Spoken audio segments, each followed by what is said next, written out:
Hola, soy Margarita y soy sobreviviente de un suicidio.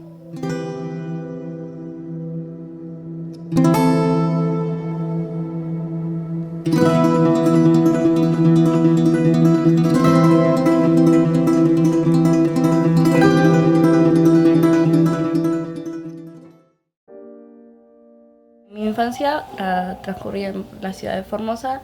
Eh, Fui al jardín de un pueblo, un pequeño pueblo que existe en la provincia.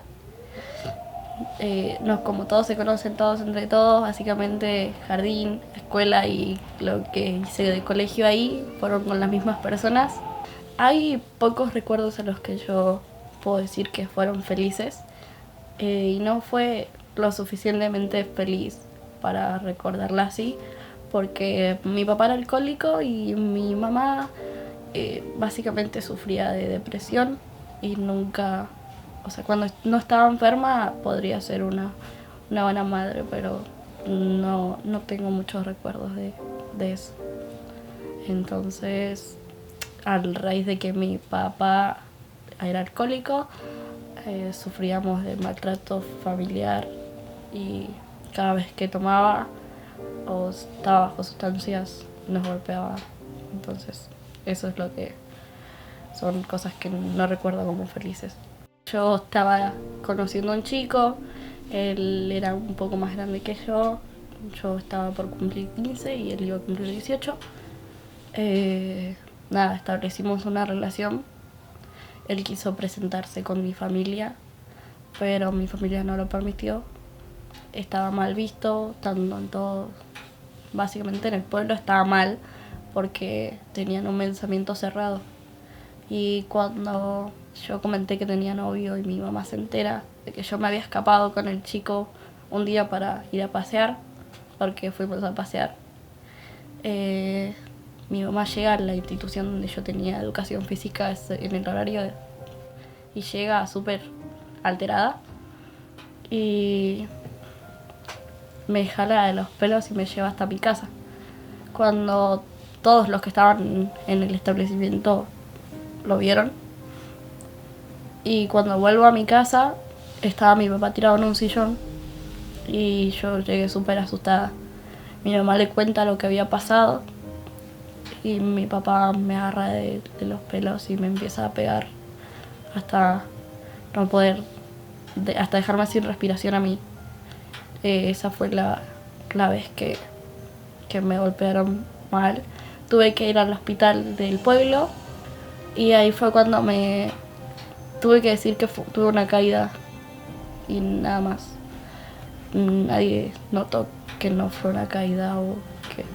Entonces durante toda esa semana estuve medicada y a pesar de que estuve con medicaciones para el dolor, a mis papás le importaron nada y mi papá siguió tratándome mal, siguió diciéndome que era básicamente mal vista, no me dejó ir a la escuela, me empezó a pegar toda la semana que estuve. Y cuando volví a la escuela, una profesora se me acercó y me preguntó si yo estaba bien. Después de yo decirle que no estaba bien, la profesora me pregunta por qué, y era una profesora de confianza con la que yo decidí hablar, y le comento que mi papá me estaba pegando por todo lo que yo había hecho.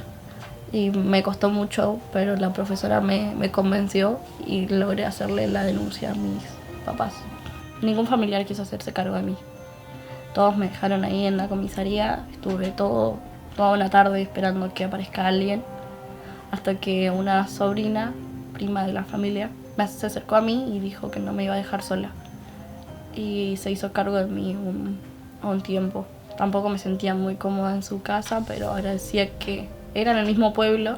O sea, yo seguía yendo a la escuela, seguía estando en contacto con mi familia, lo seguía encontrando y todo eso me afectaba mucho a mí.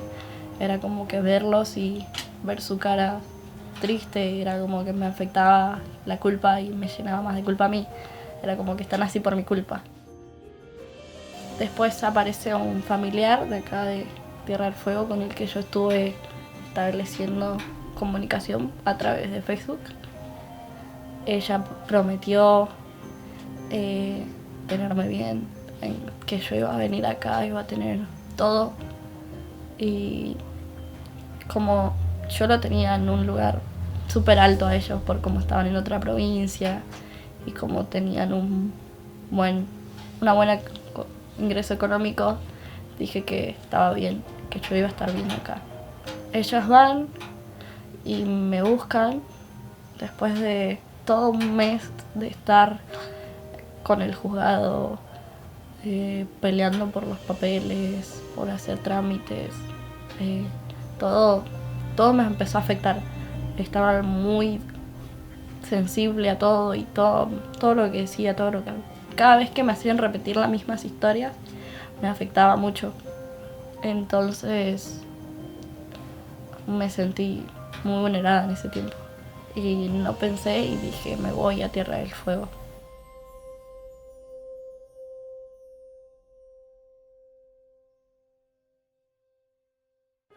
Pasaron los meses y no me integraban a su familia, ni yo tampoco hacía mucho esfuerzo para integrarme a ellos. Era como que estaba en su casa y ya. Con el tiempo me empecé a encerrar en una habitación que me habían dado y era mi mundo. Estar encerrada en la pieza, no salía, no hablaba. Y hasta que cuando llega mi cumpleaños número 15, yo dije, bueno, por fin. Estaba emocionada. Cuando cumplo 15 me hicieron una mini torta, compartimos y todos se acostaron a dormir. Cuando voy a acostarme a dormir, escucho que alguien ingresa en mi pieza y fue la primera vez que sufrí abusos de parte de un integrante de la familia. Y bueno, después de mis 15 años, cuando voy a comunicarle, estaba muy asustada. Intento comunicar eso y no pude. Más bien callé mucho tiempo. Y desde ahí fueron los pensamientos de morirme y de no saber más nada de lo que quería. Ya fueron muchos. Nadie se dio cuenta de nada. Él, no sé cómo fingía súper bien ser una persona tranquila cuando estábamos con la familia y cuando estaba conmigo era otra persona.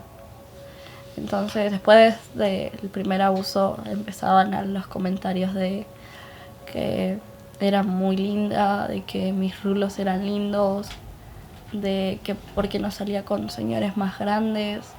Cuando yo lo quise hablar, me dijeron que el tipo era así, que nadie lo iba a cambiar, que ya estaba, que no iba a ser la primera persona a la que le iba a hacer eso tampoco.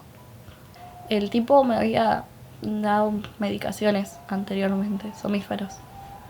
Me dijo que las tomara una mitad por noche, que me iba a poder dormir mejor, no sé qué, que iba a estar súper bien así, porque yo no dormía por estar alerta todo el tiempo después de lo que me había pasado.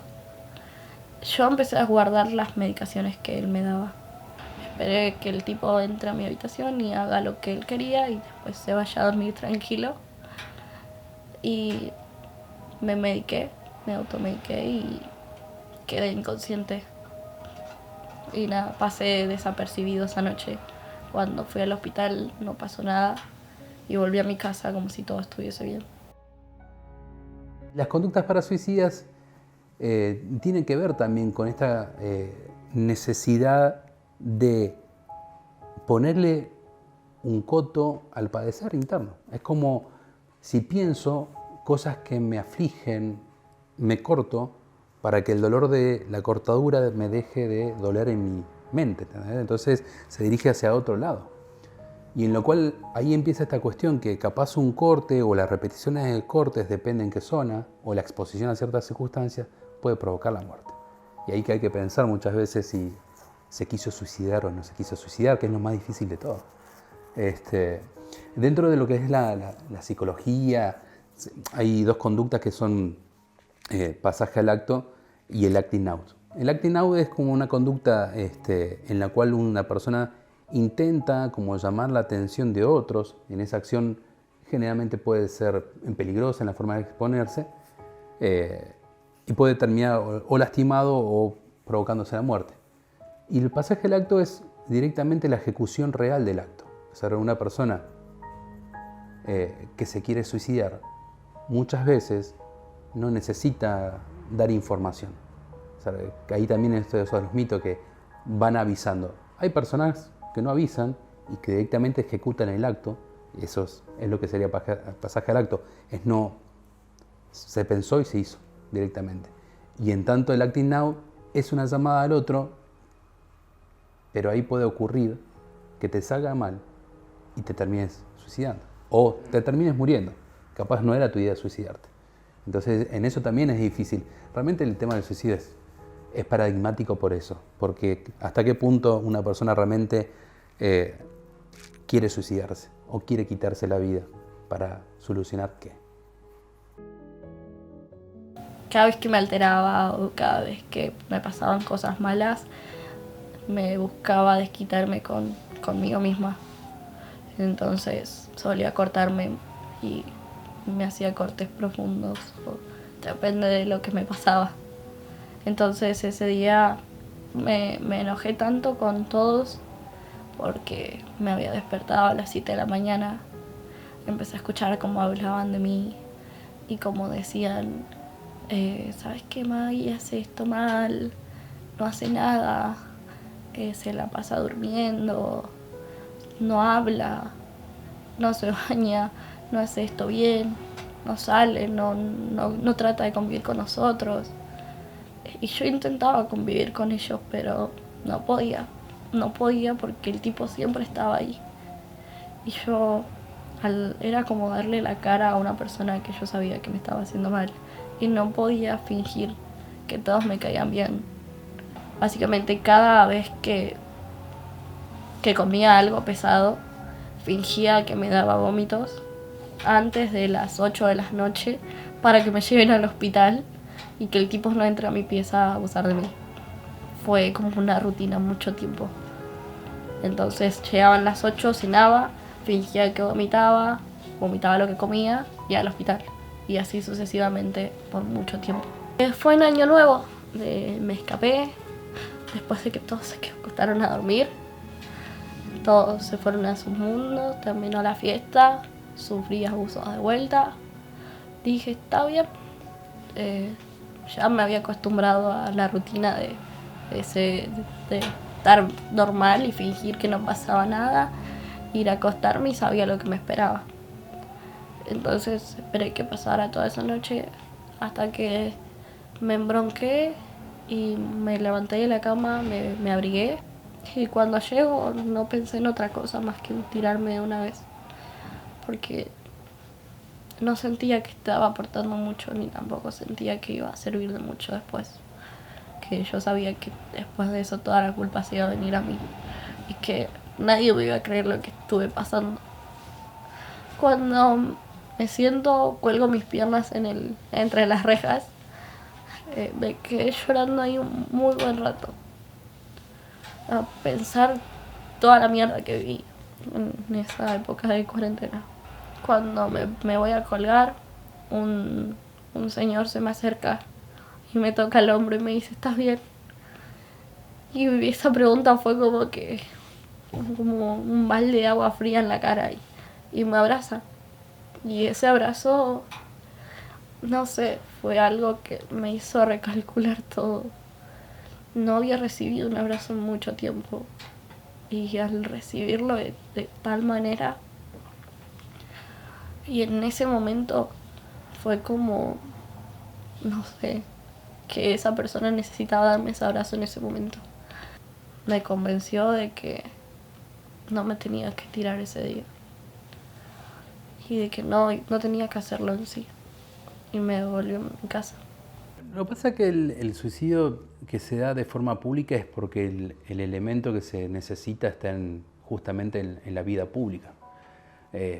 Acá no hay trenes, ¿entendés? Entonces capaz si hubieran trenes seguramente la decisión del suicida es ir a las vías del tren. El puente es una acción cercana, habría que ver porque si no sé, una persona que trabaja en el servicio de seguridad puede tener un arma y acceder al arma más fácilmente. También lo puede hacer en un lugar público, pero utilizó un arma de fuego. Entonces como la ciudad tiene, cualquier ciudad tiene, y cada ciudad tiene sus elementos que la persona que está pensando en suicidarse vaya a buscarlo. Me tiro del puente y estoy dejando una huella para que otro lo pueda usar. Entonces yo como sociedad, como Estado, como Estado provincial o municipio, y tengo que escuchar eso, está algo ahí. No creo que sea el enrejado. Me parece que el enrejado es una solución idiota, ni más ni menos. Pasó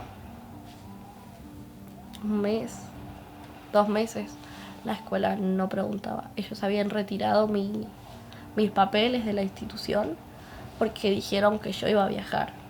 Y un familiar cercano de casi mi misma edad, era la única compañía que tenía durante todo el tiempo, era la única que no sabía todo, pero sabía gran parte de las cosas que me pasaban.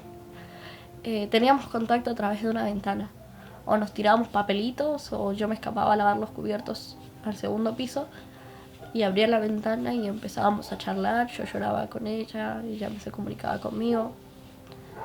Y así fue cuando yo me comuniqué con otra hermana y le cuento que yo estuve siendo acosada. No le dije que fui abusada, sino que fui acosada y que todos los días era lo mismo. Y ella me dijo que me iba a ayudar y que me iba a sacar de ese lugar. Y yo seguía con el plan de sacarme la vida porque ya no aguantaba. Y lo hice, intenté muchas maneras de las cuales muchas fallaron, y es como que lo intentaba, fracasaba y me quedaba con ansias de seguir haciéndolo. Y no porque quería llamar la atención como mi familia decía, era porque yo ya no podía. Y nadie sabía porque ya no aguantaba. Hasta que aparece un asistente social en la puerta de mi casa, un día de la nada. Me dice, ponete unos zapatos y un abrigo, vamos a hablar afuera. Me preparo, me pongo los zapatos, le pido autorización al familiar con el que estaba viviendo porque no me dejaban salir, a menos que sea hacer compras. Y me dice, sí, que vaya. Cuando salgo, había un auto afuera y estaba el otro familiar con el que yo estaba hablando. La miro y me dice, subite. Me subo al auto y desaparezco de la casa. Y nada, y así fue cuando me fui de la casa donde estuve encerrada todo este tiempo. Me costó meses, me costó 3, 4 meses contar lo que de verdad yo estuve pasando en la casa. Todos creían que solamente sufrí maltrato, que solamente fui víctima de abusos psicológicos y que fue un maltrato intrafamiliar. Nadie sospechaba que fui víctima de abuso. Lo denuncié a los dos, a todos, por maltrato intrafamiliar. Después de unos meses, yo sufrí ataques de ansiedad mucho tiempo, estando en la casa, estando en Formosa, estando en cualquier lado. Pero nunca pude saber qué era un ataque de ansiedad. Me costó mucho conseguir un turno y cuando consigo, me toca una psicóloga que fue un amor de psicóloga, y ahí me di cuenta de todas las cosas que estuve pasando y entré en razón. Y me explica lo que era un ataque de ansiedad y me dice, yo todavía seguía pensando en suicidarme, a pesar de que había salido a la casa y a pesar de que yo sabía que iba a estar bien, seguía, hasta el día de hoy a veces sigo con esos pensamientos. Pero esa psicóloga, yo le entrego una carta que había escrito y en esa carta básicamente expresaba de que me quería morir, pero no directamente. Cuando la lee, se asusta y me mira y me dice, ¿vos te querés suicidar? Y se me ponen los ojos súper aguados y me largo a llorar. Y le digo, no sé. Ella me trasladó al hospital, esto no fue hace mucho, me traslada de urgencias al hospital por pensamientos suicidas. Y ahí me atiende una psiquiatra y me diagnostica con pastillas para dormir, somníferos, porque no dormía, no comía nada después de todo. Y ella me empieza a tratar dejé de tratarme con la psicóloga porque ya no conseguí un turno con la misma. Y empecé a ir a la psiquiatra y ella me empezaba a medicar. Hasta el día de hoy estoy con medicaciones que sigo tomándolas a veces. Entonces todo eso llevó a que tomé cariño hacia esa psicóloga y después la dejé de ver, y entonces eso me afectó también. Era como que yo tomo cariño a algo y ya no está. Que tengo a alguien ahora que pude salir de la casa donde estaba y que pude conocer gente que sí me valora, que puede tener amigos, porque después de tanto tiempo no pude generalizar amistades. Ahora, hoy en día estoy conociendo gente que llamo amistades. Pude reencontrarme con familiares con los cuales ya no hablaba y pude volver a la escuela, que para mí es lo más importante. Creo que si no estudiaba no iba a ser nadie, siempre lo dije. Y a pesar de que no sea muy buena en la escuela, siento que me esfuerzo mucho para hacerlo. Así que me pone contenta volver a vivir mi vida como yo quiero.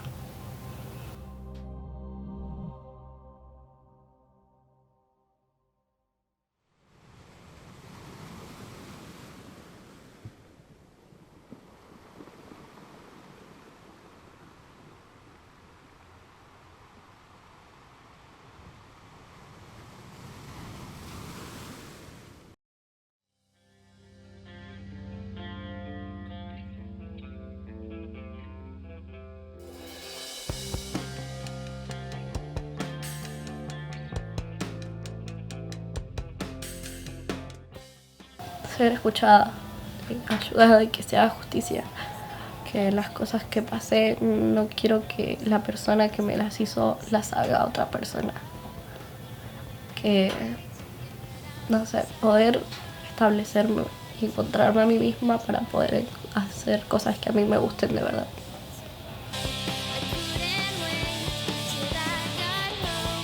Que no minorice los problemas de otra persona, que no se cierre en creencias que son antiguas, que si una persona la está pasando mal, ya sea por un problema mínimo, es importante saber escucharlo, que no diga que porque está sufriendo ansiedad está exagerando, o que porque llora es depresión y la está exagerando. No es una exageración, es algo que una persona de verdad está pasando, y que lo ayude y lo acompañe, y si es necesario llevarlo a un psicólogo que esté para acompañarlo, porque se siente bien tener a alguien que te acompañe. Básicamente quiero que me escuchen y quiero que muchas personas que estén pasando un momento similar o estén por intentar hacer algo que saben que no es la única solución.